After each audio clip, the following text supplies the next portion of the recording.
Welcome to my home, everybody. A new world, right? Yeah. Thank you, Michelle. My pleasure. All right, so we have 30 participants on right now. We actually hit capacity for this webinar. We had open to 50 folks. And so we will have some individuals jumping on the line over the next few minutes, but we're gonna go ahead and get started. So welcome, thank you for joining the Resource Development Strategies for Challenging Times webinar today. The purpose of this webinar is really just to get your mind moving, the balls rolling around in there to think creatively around resource development. And I am trying to get to the next slide, hold on. There we go. Our agenda for the day is to discuss resource development strategies and some cool ideas for the first 30 minutes. And then we're going to go to the second half of this webinar to talk to our philanthropy pals. And then we'll close us out at 10:30 so that folks who are going to get on the Georgia Center for Nonprofits webinar have a little bit of break before they start at 11 a.m. First, I'd like to thank our guest. We have Danielle with the Dobbs Foundation on the last half the panel today. We have Katrina DeBerry with Community Foundation for Greater Atlanta. We have Chris Christie with Wells Fargo Foundation. We have Britt, who is standing in for Randy today with Community Foundation of Northeast Georgia. Randy sends his regards. Unfortunately, he had a family emergency early this morning and isn't able to be with us today. We have Maria with Network for Good, Tommy Pierce with Neighborhood Nexus, which is a program of the Atlanta Regional Commission. And then we have Logan Serrano, who has been my saving grace. Here she is, you can say hello. She has been my saving grace to pull this together in less than a week. To get us started, guys, I'm gonna have Logan quickly just talk about some of the housekeeping for this webinar. So Logan, you are up and I'm going to mute myself.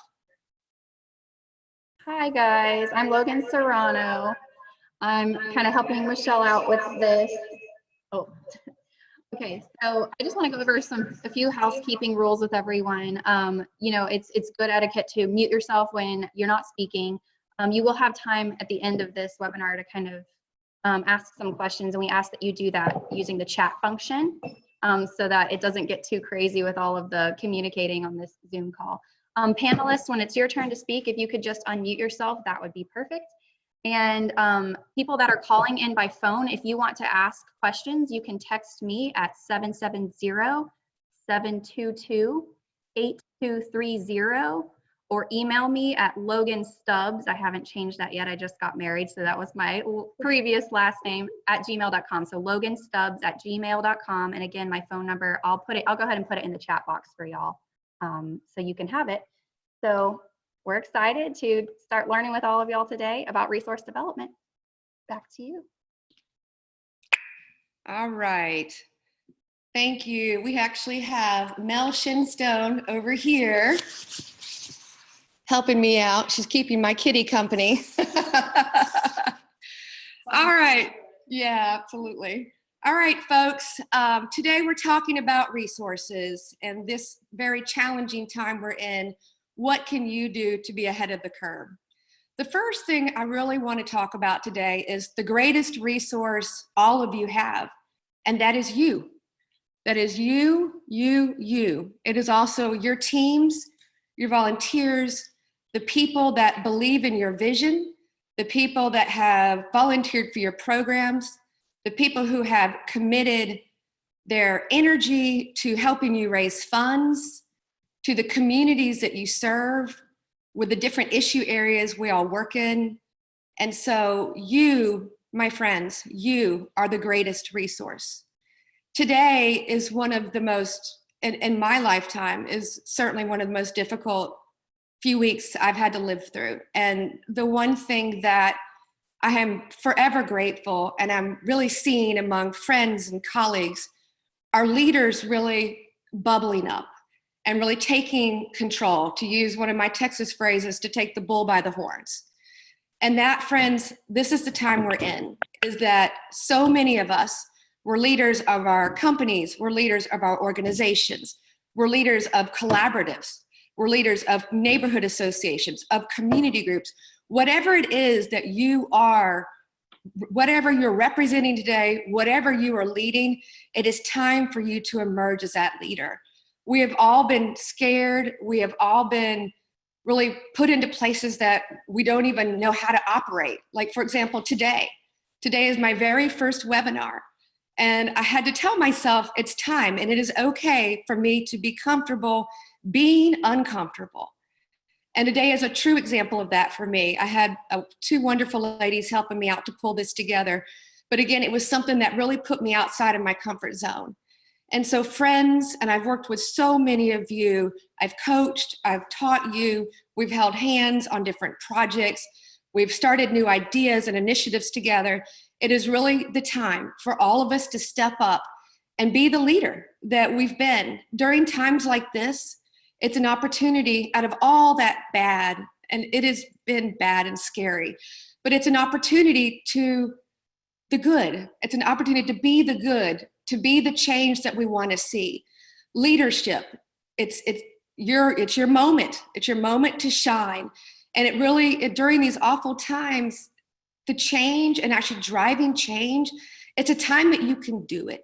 And so, friends, please get out of your uncomfortable or your comfort zones, get uncomfortable, and really start diving deep on how to save and protect and nurture the organizations or the groups that you represent. So I'll stop there and we're going to get into it. All right, so our first thing I want to talk about is resource development. Many of you have actually attended my workshops and trainings. And the one thing I start out with for every one of them is distinguishing between resource development and fundraising.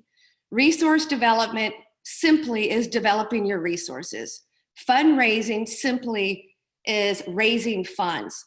Resource development, my friends, is long-term, and it's built around developing relationships. Fundraising, in many cases, has a start and a stop, so it's transactional in nature. And I really, truly encourage all of the groups on the phone that if you have more that fundraising mindset, for example, if you have an event, you know you're going to have it in October, you start to raise funds in April, you have the event, it's done, and then you don't think about fundraising until April again. That is not where we're at today. Where we're at today is making sure that we're building relationships ongoing, that it continues to happen, that we're attracting new relationships, leveraging existing relationships, cultivating both of those relationships, making sure that everyone that we have involved with our organizations, from volunteers to partners to members to constituents to your board, especially your board, are informed about what your organization is doing. And then as you're doing all of the above, is that you're finding creative ways to continue to engage. And lastly, you're recognizing the folks. You're recognizing the good work that your volunteers do. You're recognizing the programs that you've lifted up or that you birthed and that are really, changing society or really moving the needle on a gap that's maybe not filled by government, like example, early learning. And so there are so many things that you can do to recognize the people that believe in you. And friends, this starts over. And so this is a perpetual cycle that continues to go. So I encourage all of you to truly embrace developing your resources. Get past of just looking at funding as a resource.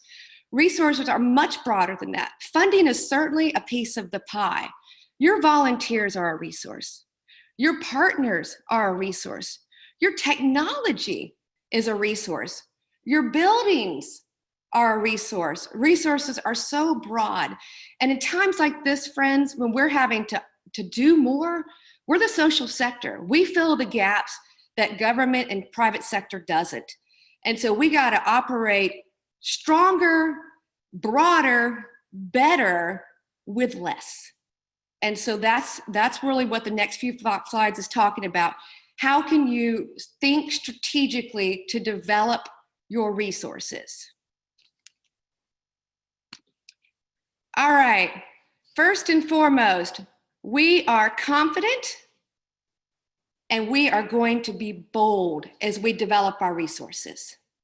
And so being confident, if you haven't already done so, please, please, please send a leadership strategy message.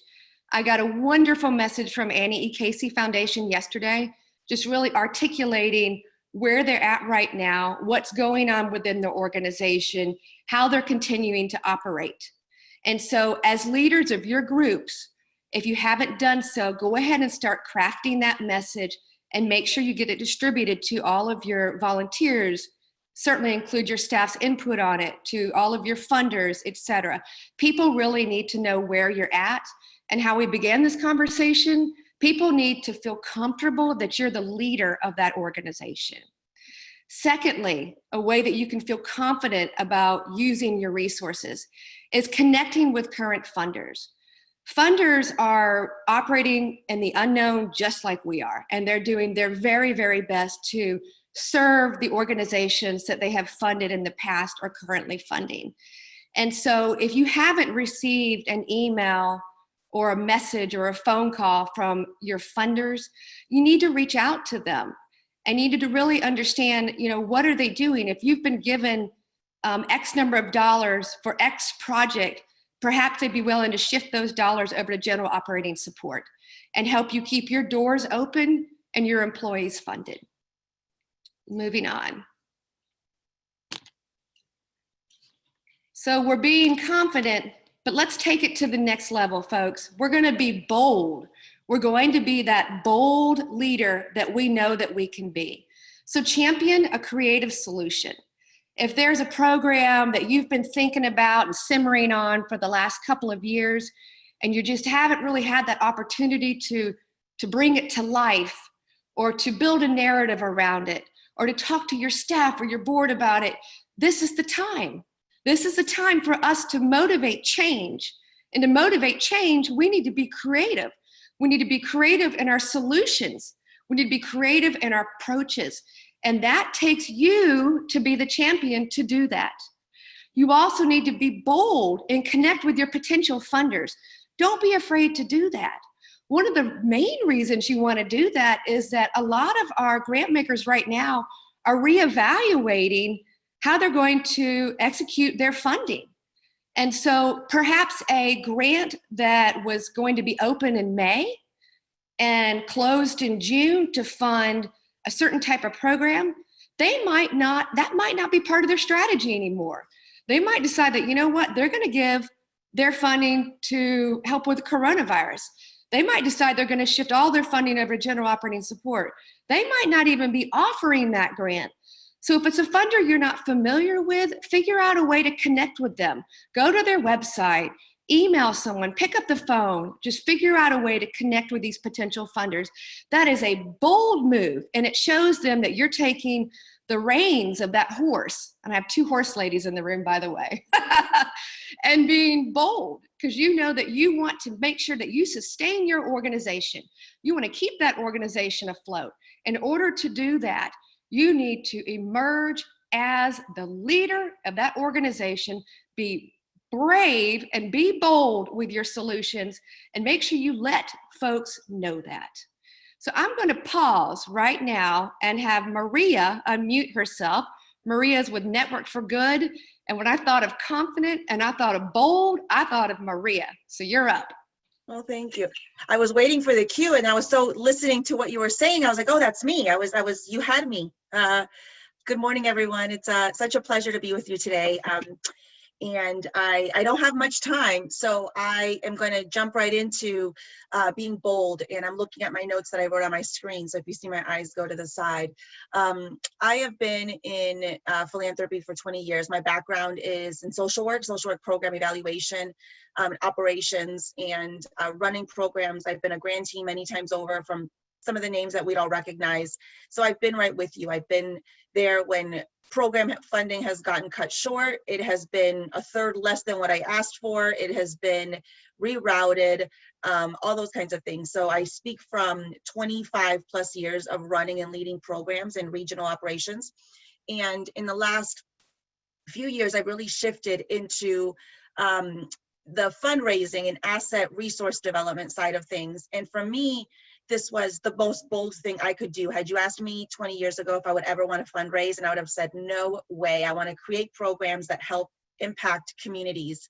My background also, I'm a therapist by training, so I've worked a lot within mental health and families and schools and communities. So that's a lot of complex issues and often little bitty programs that carry a lot of the weight of the backbone of communities, right? Of parents, of students, of teachers, and everything in between. And so for me, being bold and confident is first always about being who you are. What's your story? What's your message? Being honest and vulnerable and hopeful is the starting point. It is the starting point in being bold and confident, because connection lives in sharing our stories. When we connect and share our stories, that is where the genesis of growth and creativity really begin. And we can't be inauthentic, or we can't be dishonest and connect with folks. So really being bold and confident, number one, has to be about who you are. For example, for me, that means I never shy away or not tell the story that I come from an undocumented background. My family and I came in the 80s, and that is very much a part of our family story. It shapes everything I do in a different way. And I think for people to engage with me and work together with me on building solutions for the communities, we have to really understand what that means for families like mine. And so that's always part of me being bold. I've had others ask me and say, hey, why do you always tell that story? Or do you have to always say that you're a social worker? You know, that really kind of brings down your brand. I've had leaders tell me that. And it's like, being a social worker is my bachelor's, my master's, it's who I've always been, that I still confidently share that. And it's not always easy to do that. But I really encourage all of you to begin always with where you are, and your honesty is that. The lens within being a nonprofit and fundraising, we have to tell our stories of success and challenges. This is being bold and confident in philanthropy. We have to tell our stories of successes and our challenges honestly. People connect more with our cause if we talk about and share our experiences of our work, our mission, our highs and our lows with honesty, and with the honesty and grit that it takes to lead the mission and work. Our courage chops, right, aren't built in the successful times. Our courage is stitched together in the times where we are called upon, like now, to be the most confident amongst fear and uncertainty. So telling those stories of hardship, that's where that connection lives. This also means being very honest about the challenges in what Michelle was saying in resource development and fundraising. Being confident is very much about knowing when we need support and asking for it. Like I said, I've been a grantee many times over, and there have been times where I've had to ask for things, or I have been the educator with the funder on what an issue really needed, and what types of support we needed. So that's really important to understand, that we're in that role of being honest about what we need. And as grant makers, the biggest way that we can be bold and confident is to help build those challenging spots for our grantees, not always going into that area that's a sure win, which is a programming support or a specific issue area. We want to fund that, but we also need to support resource development of folks like you, and being in that nonprofit world, building those skill sets within what we're doing, and asking for that help is the most bold and confident thing you can do. And with that, I'll move on forward. All right, thank you, Maria. I appreciate it very much. We just touched base a couple days ago, and I thought, again, she'd be the perfect person to really talk about being bold and confident and Thank courageous. you for the opportunity. So we're moving on to thinking about our resources creatively. And so to do that, you need to take a hard, honest look at your programming. This is really tough for a lot of us in the nonprofit sector. It's hard because a lot of those programs came from here and we birthed them. It's hard because there are maybe other folks in your organization that really like that program or think that the program is still serving the needs of the community. But in taking that hard, honest look, you need to see, is that program still relevant? Do you still need to be pursuing funding for that program? Was it a program that was grandfathered in and maybe not relevant anymore? Is it a program that used to operate in, for example, like the old Fourth Ward? And then that's been completely gentrified, and everyone in that community doesn't need early learning for low-income families. Maybe perhaps you need to consider a change there. And so really taking that hard, honest look at your programming, at your events, taking that hard, honest look at how you raise funds, how you attract resources. Maybe the way that you would have been doing it hasn't really reaped a lot of success. And it might be time to say, you know what? During this difficult, challenging time, let's think about another way. Let's be creative here. How can we continue to serve our organizations? How can we continue to meet our missions, take care of our constituencies, champion our issues? How can we do it better now, again, with less resources? More that we have to do, really striving and working towards change, systemic change. And so when you're making these changes, make sure that these changes are something that you really talk to your stakeholders about, talk to your staff, talk to the people that you serve, talk to the people that have supported you, your grant makers, your donors, and think about what can you do? How can I be creative? How can I do it better? How can I do it greater? So as you're being creative, it's time then to get to the next level, friends, and we're going to be innovative. What can we do to be responsive now? Is there an innovative program that it's time for you to start thinking about, to start, creating a narrative around it? Maybe it's being responsive to what's happening right now in your neighborhoods. What is not happening that needs to happen? One of the most amazing things about being a nonprofit, and in particular, actually a community group that's based in community, is that you can be nimble where larger organizations cannot. Small nonprofits, you have the ability to really know and have the pulse on what's going on in your communities. National nonprofits, that's harder for them. They really rely on our frontline folks, our grassroots, to let them know how can we be responsive? What can we do now to serve our communities? And then it's an opportunity to explore these new opportunities. Be innovative, think creatively, think outside of the box. What can you do to leverage technology?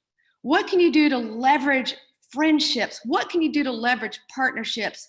And to think about your resources. How can I continue to diversify my resources? What are some opportunities out there that I haven't taken advantage of because I've been so in the weeds with doing my work? What is an opportunity that you say, you know what? Partner X, partner Y, can we come together and let's be innovative? What can we do to continue doing our work, do it better, and continue moving forward to systemic change? Next, we're going on to our slide of collaborative. My favorite thing to talk about is being collaborative, working together. And so as you're thinking through that lens of being collaborative with your resources, the first thing you could do is identify the strengths and trusted partners. Who can you work with? Who do you feel comfortable with? Who have you worked with in the past and had successes? Who have you worked with in the past and maybe it wasn't as successful, but maybe you identified those weaknesses and you were able to really strengthen that partnership? So again, start thinking out of the box and think collaboratively. In resources, you can be collaborative with going after a grant together. You can be collaborative with hosting a virtual event together, a virtual fundraiser, an event together. You can be collaborative in so many unique ways. If you can bring people's minds and assets and skills and expertises to the table. And being collaborative, consider a formal partnership opportunities. And so they can be informal, which is working together to satisfy a need. But maybe as you're doing that and you're working through the informality of working in a partnership, is maybe think, hey, we might be able to do more, do better, for longer, and broader and greater if we actually form a partnership and do it together. Moving on to being collaborative and being transformative. That is something that all of us and the social sector need to be focused on. How can we work together to transform? How can we better utilize our resources to be transformative? How can we be that change that we want to be? How can we see that change in our communities that we want to see? How can we hear that change coming from the people that we serve that we want to hear? It's by being transformative. Think about forming these asset-based collaborations. Bring people to the table that have complementary assets. And so, for example, I've worked with a group recently in a neighborhood, and they're actually on the call right now. And there were 3 organizations. And when I started working with them, I was just pushing, think about a collaboration. One was really great with communications. The other one managed the capital structure that they needed for their programming. The third was embedded in community, wonderful at bringing people together, had programming that really lifted up the highlights of that particular community. And that was a great opportunity for everyone to bring their assets and their resources together to form a collaboration. As you're pursuing funding opportunities, collaborations is like, the new coconut water. Funders want to see people work together and utilize their assets and really do what they do best to motivate change. And then lastly is consider a merger or formal partnership. As I was thinking about this presentation today, this is one of those areas that gets, to use what my friend Dwayne says, crunchy, is that sometimes folks, especially when we're in the economy that we're in and none of us know what's happened, but it's probably just going to get a little bit worse, is that we need to think about how we can possibly merge together, or how we can possibly, unfortunately, maybe our nonprofit has just really been struggling, and maybe it's really a time to think about maybe we shouldn't consider moving forward with our nonprofit anymore. And then for other folks, a lot of my clients have been talking about forming nonprofits. Maybe you need to consider not forming a nonprofit right now, and that's okay. Because again, these community groups, you can get a fiscal agent that you can still go after funding. But as a community group, you can even be more nimble if you're not a nonprofit, and you don't have to worry about the strings attached with being a nonprofit. And these guys, these are ways of being transformative, and there are so many more ways that we can do it. As we move into coming weeks, one of the things that my team and I are going to do is start hosting something we're calling Comfy Combos, since we're all comfortable in our homes right now.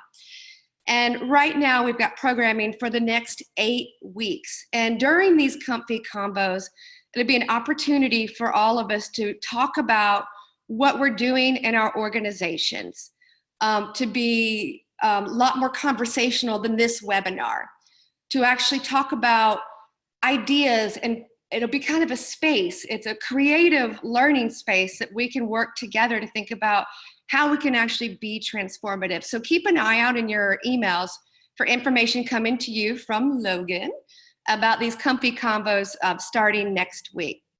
So now I want to go ahead and shift this presentation over to Tommy Pierce. He is going to talk to us for a couple of minutes about community data. He is with Neighborhood Nexus, a dear friend, and for anyone who has ever done my workshops, which is a lot of you guys. I love data. Data can inform our decisions. Data informs our narratives. So shifting to you, Tommy, to tell us a little bit more. Thanks, Michelle. Michelle asked me to talk about data in 3 minutes or less, so I will be confident and bold and do my best. So, I've got a few ways that you can think about data on the screen, or ways that you can use it. But one of the things is there's so many ways to think about data, and there's so much of it and so many places to find it that it's really overwhelming. A few of the ways that we can think about data kind of more simply is, you've got sort of individual based data, where you know about the people you serve, maybe their demographic information, or sort of their case file, or however you're thinking about individuals. And you have your program data. So how, what are the outputs or outcomes, what are the efficiencies and effectiveness of your programs. Where Neighborhood Nexus really focuses is on community data. So looking at health indicators, or income, economic, education, looking at those indicators at like the census tract, city, county, or even the state or region. So we really love finding those ways to combine community data to help inform your programs, right? So if you serve a certain constituency, and you can look at community data to kind of understand what their needs might be, and further align your programs to that. Or maybe you provide a specific service and you're trying to figure out where to provide it. You can give a lot of direction. One of the things over the last few days, with all these quick responses to COVID, is I have had lots of organizations reach out looking for either kind of a framework on how to think about things. What kind of data should we be looking at? I had the mayor's chief of staff reached out and said, can you make some quick maps on where the aging adults are, right? And that doesn't mean they're going to show up to a census tract with a bunch of food, but it might help figure out what partners exist in that area, so they can partner with them and more efficiently serve people, right? There's kind of two rules, since I only have about 30 seconds, two rules that are kind of handy to think about. Is thinking about data as a flashlight. Data is a means, not an end, right? So use that to give direction. Always investigate further, try to figure out why, and always talk to actual people, right? So it's helpful to get started by looking at numbers and statistics and maps, but go talk to people and figure out what's actually behind those numbers. The second is the difference between good data and perfect data is so marginal that it's usually not worth it unless maybe you work at a university, right? So 20% of the research is going to get you 80% of your answer, right? So people feel like, I'm not going to do data because I'm not really sure how, or if I can get the right answer. We're looking for directional direction so that we can further investigate, talk to people, and then pilot a program with a little more confidence. When it comes to funding, it's not just about throwing numbers into a grant proposal, not that won't hurt. But when you're actually doing data-informed programming, testing data-informed things, you're going to be more confident and bold to kind of test new ideas that'll be more convincing and authentic for getting that funding as well. So at Neighborhood Nexus, we try to help all this process by collecting thousands of different indicators from lots of sources, from the census, but also kind of state, Department of Education, public health. We try to get it all into one source. So there's a website on the slide in front of you, neighborhoodnexus.org/maps. That'll get you to all of our mapping pages, but we also have a blog that has a bunch of deep dives that already exist, so you don't have to do it. My email's there if you want to reach out and ask questions. We've got a lot of kind of new tools and really some new web development coming out, so we'll look different in a few months. But yeah, we're there for you for data needs. And like Maria, I'm a very proud social worker, and I probably fell into data to fill a gap. So so yeah, I'm on the same boat. But all right, thanks for your time. All righty, thank you, Tommy. I appreciate that. So moving on, we're going to hear from our philanthropy pals today. So we have Danielle with Dobbs Foundation, Katrina with Community Foundation for Greater Atlanta, Chris with Wells Fargo Foundation, and Britt is standing in for Randy for the Community Foundation for Northeast Georgia. So panelists, go ahead and unmute yourselves.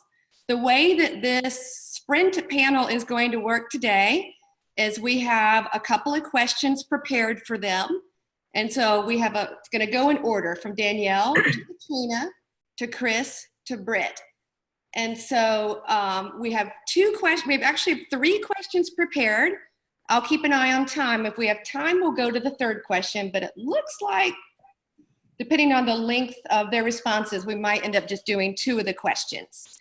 And as a quick side note, everyone, the last couple of minutes of this webinar, for the folks that have submitted questions through text, through email, and then on the chat, we will quickly run through those questions.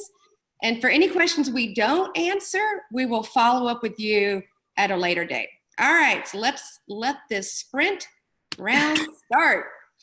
So panel question number 1, can you share a few words of wisdom and encouragement with our nonprofit and community leaders?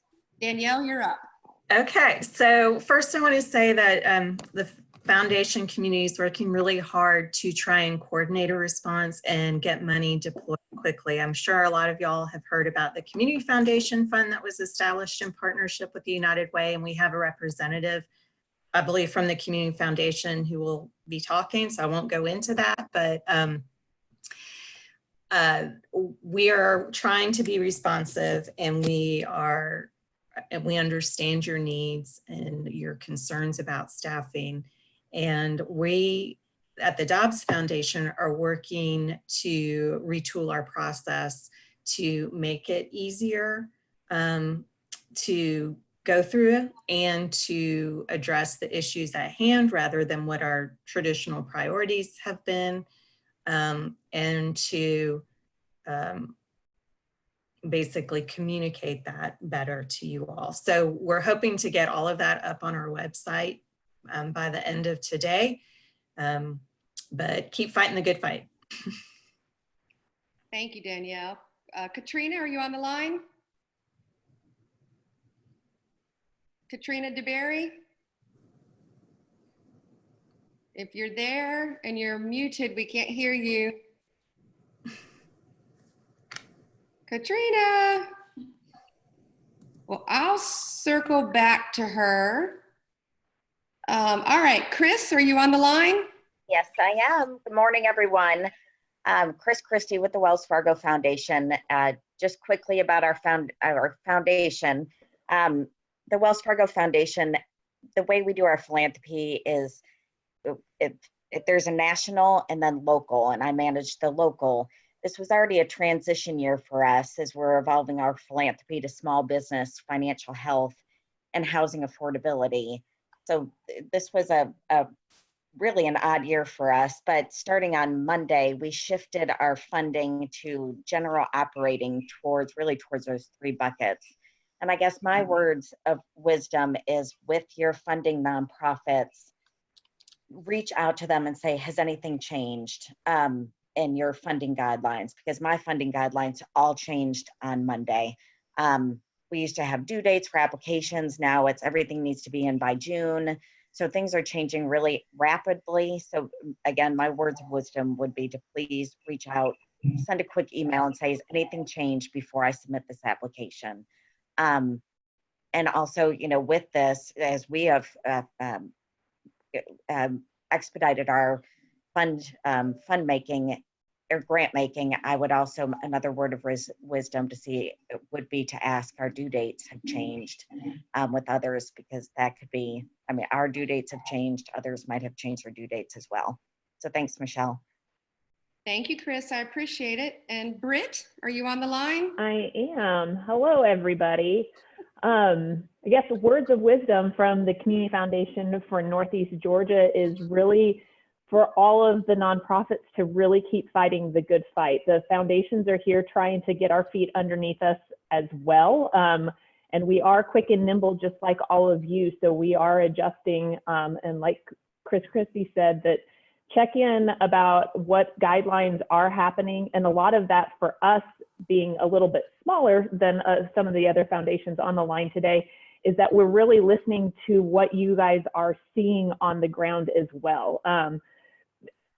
The good comes out of the bad. It's kind of weird to say, but there is a lot of good that is happening right now in communities and nonprofits that are coming together and working together. And it's really exciting from a foundation standpoint to see that. And we love being involved in it. And we at the Community Foundation for Northeast Georgia really are trying to be part of all of those conversations because you're the front line. You know what's happening. You know what the need of your organization and your constituents are. And by hearing that from you, we're also able to mold and change what we need in order to support you. So words of wisdom really is just keep doing and fighting the good fight and keep us in the loop and check in with us. Great, thank you, Britt. I sent a quick note to Katrina. Let's see if she was able to jump on. Katrina, are you there? We chatted yesterday and she was having some tech problems at her home, so that might be the issue. All right, we're gonna move on. Panel question number 2. Please elevate a message and or initiative your foundation is embracing. And Danielle, that's you. Yeah, flexibility is, am I muted? No. No, you're good, I can hear you.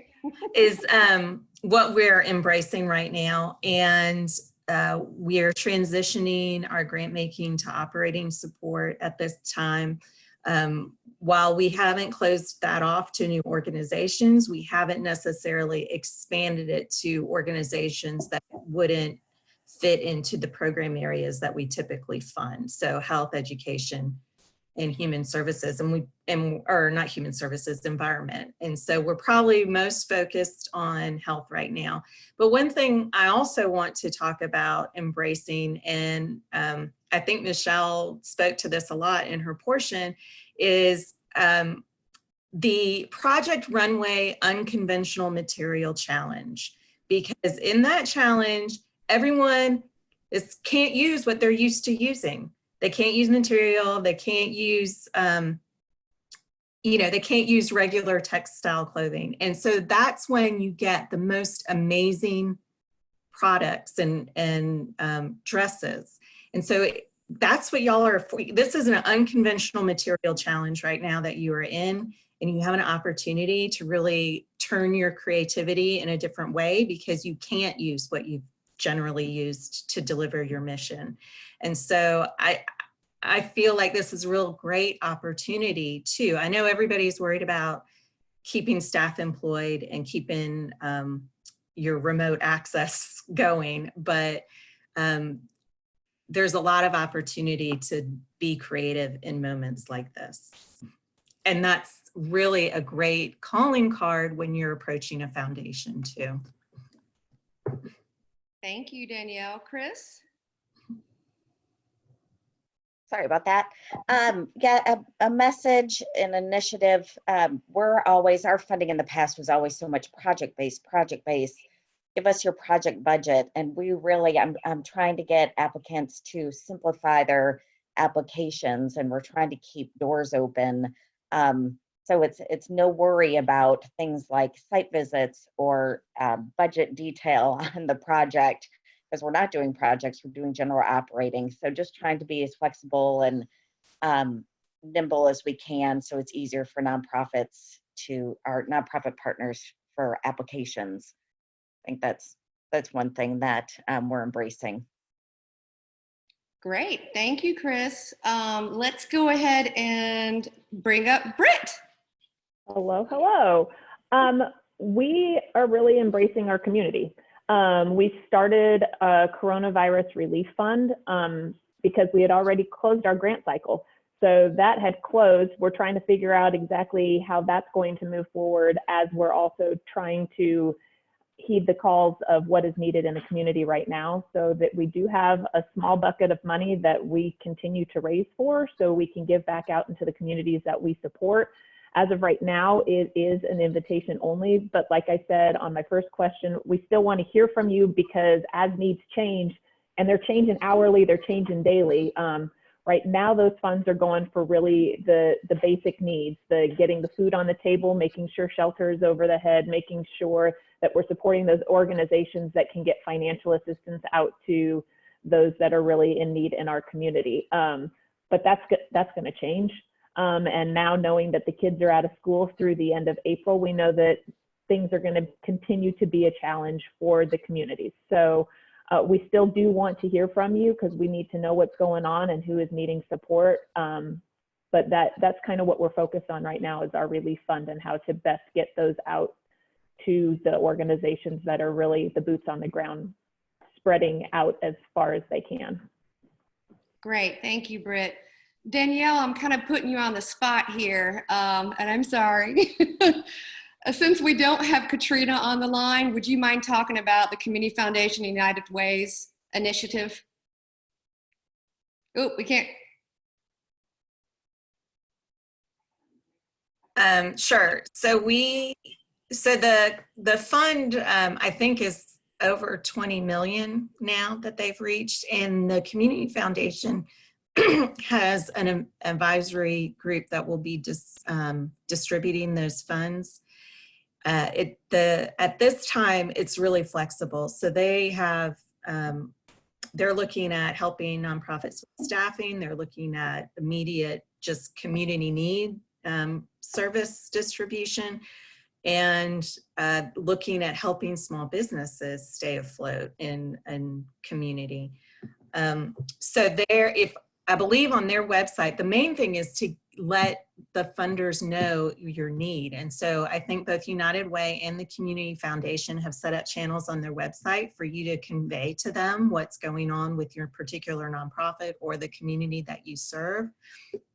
And then you can also reach out to the Georgia Center of Nonprofit or Georgia Center for Nonprofits, because right now they're doing everything that they can for all nonprofits, not just their membership. And so all of their resources are available to your nonprofit, including support with business planning as you look into how you need to redeploy your resources in a different way given the current circumstances.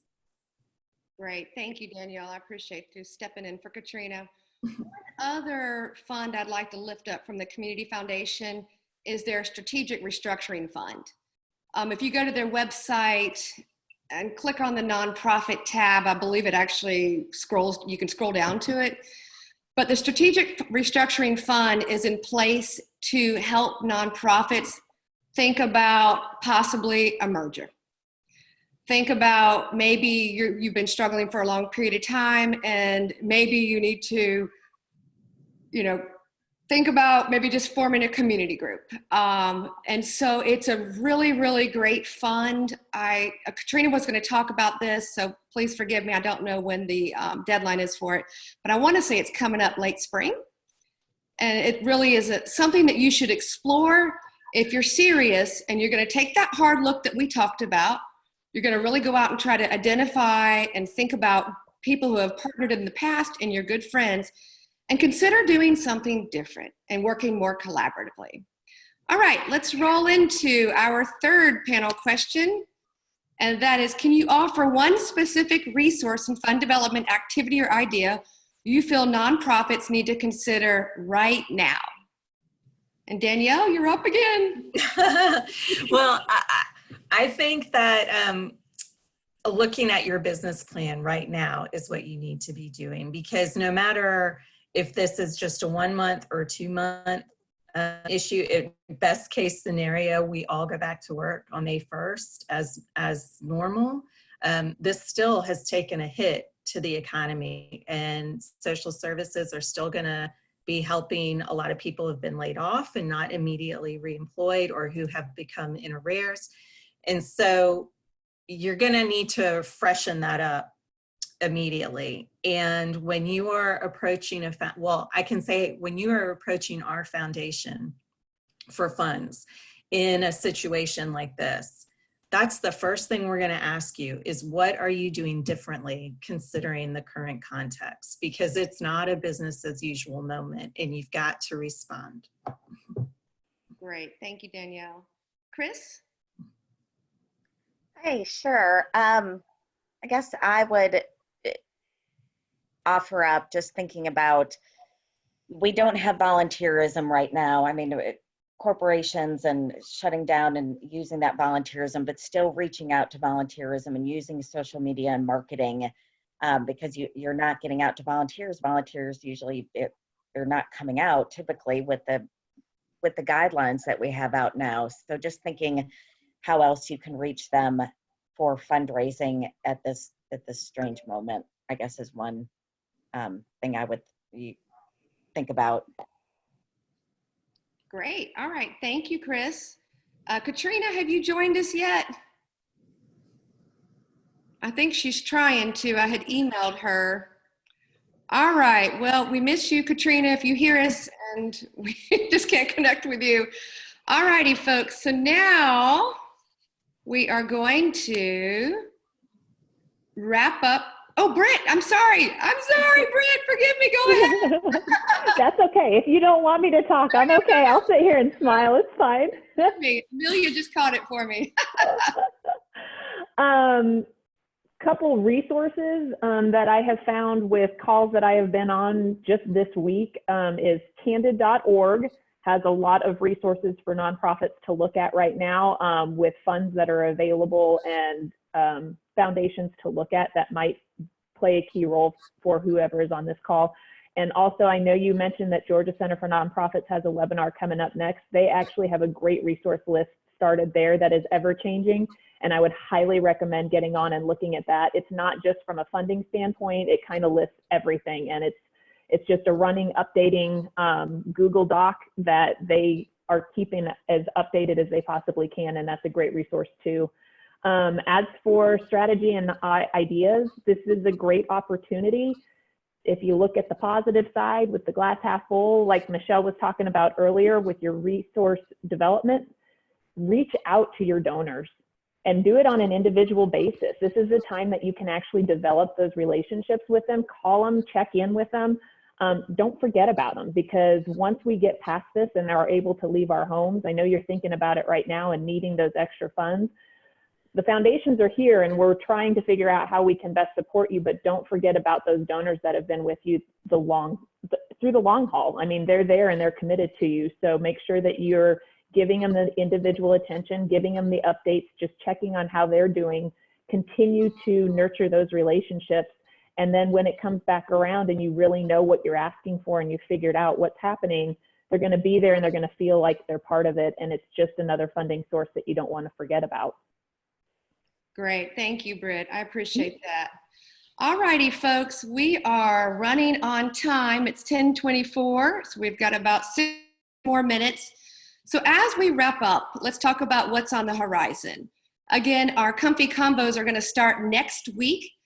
Today was more about us getting together just to talk about being leaders and being confident, being creative, and being collaborative, and then taking that to the next level as you approach your resources at being bold, innovative, and transformative. During the comfy combos, we're going to take deep dives on each of those issue areas. And so, for example, we'll look at volunteerism. We'll talk about virtual volunteerism, how to transform a volunteer to a donor. Another one we'll look at events, how to transform ticket sales to donations, what you can do to host an event or a virtual event. And so I do hope you guys will join us on those comfy combos. Logan will be sending the recording of this webinar out along with the dates for that, hopefully following this webinar, hopefully by close of business today. Secondly is the shared resources and learning opportunities will be added to our website, and that will also include links to like Georgia Center for Nonprofits, over to both community foundations, Annie E. Casey Foundation, other Wells Fargo, all the folks on the phone, and just other resources that you can explore as well. And then I also want to lift up that the Community Foundation for Northeast Georgia, they're actually starting some nonprofit webinars next week as well. And so thank you, Britt, for providing another resource to the nonprofit community. All right, we have a couple minutes left, and so I'm going to sift through some of these questions. And Logan, you're going to have to teach me how to do that. No, did you see any? No, and I didn't have any texted to me. So if people want to, you can tell them now. Okay, all right. Okay, if anybody has any questions, Logan, unless we're having a technical issue, has said that she doesn't actually see, I'm trying to get off of this, see any questions. So let's go ahead. Okay, Logan, come help me. I don't know what I'm doing here. Again, y'all, I had to get uncomfortable and do my very first webinar as well. I'm trying to get it to actually just a regular view. Oh, I think you have. End share. Oh, here we go. Stop share. I figured it out. There we go, everybody. All right, there we are. All righty, so let's go ahead. We've got a couple of minutes. Again, I don't see any questions. Oh, actually, it looks like we do have some messages here. All right, y'all forgive us. We're gonna do it this way instead. I'll get back to folks that have got questions that we're just not able to get to right now. But let's unmute everyone, and if anyone has a quick question, and then we can have our panelists or our other guest speakers and myself address them. So Logan is, unmute yourself, everybody. All right. All right. I can jump in if that's real quick. You know, I've never have a shortage of words, but similar to my chat and the business plan that Danielle and other folks were echoing is having down a pared down and simple one-page LOI. I work and talk with funders nationally every day. And that's the one thing they're suggesting is take your typical grant application of what you would have submitted and really pare it down to one page and have that ready to go to tell people how you're serving the community in this time, what you need, and get that out and going. And nothing requires more confidence than writing. So the time is now, right? Is put together a one pager that is ready to go to continue building that resiliency and for the year. Thank you for sharing. All right, folks. Well, it's 10:29 right now. And so we'll bring this webinar to a close. Thank you again for participating. And again, I just want to encourage everyone to please be courageous, be bold, and be brave. And lead your organizations with heart, with passion, and lead it by being you, the greatness of you. Thank you, everybody, again. Hope you jump on our Comfy Combos next week. I appreciate all of our guests being here today. And that's a wrap. Take care, everybody. Bye-bye, Thanks, Michelle. Bye, y'all.